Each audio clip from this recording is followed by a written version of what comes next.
This is ZTE Blade A71, and today I would like to demonstrate that you can set up and use the nearby share function on this device. So to begin with, turn on the Wi-Fi, mobile data and Bluetooth. So I have Wi-Fi enabled. I'll turn on Bluetooth as well as mobile data. Now among the shortcuts at the notification panel, look for the one that says nearby share, touch and hold. Once at the nearby share page, turn this switch on.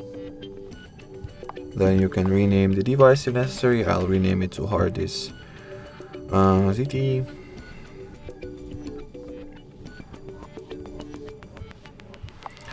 Then change the device visibility mode to either be visible to only contacts or the people from your contact list or to anybody who is in range. And then you can also change the data mode or the the transfer type that will be used for files sending.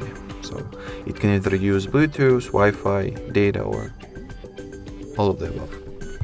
So now once the option is fully set up and ready to be used, I'll test it out real quick. I'll happen to have this little, it's Oppo, so this little Oppo device on me. I'll try to send some image to my ZTE phone through nearby share. Let's see this screenshot and see how well it performs. It should be no problem as far as I'm concerned.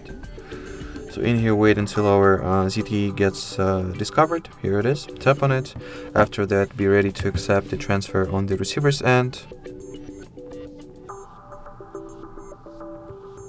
Already, click on the accept button, wait for the file to get transferred, and here we have the screenshot. Alrighty, so that will be it. Thanks for watching, thanks for your attention, and bye bye.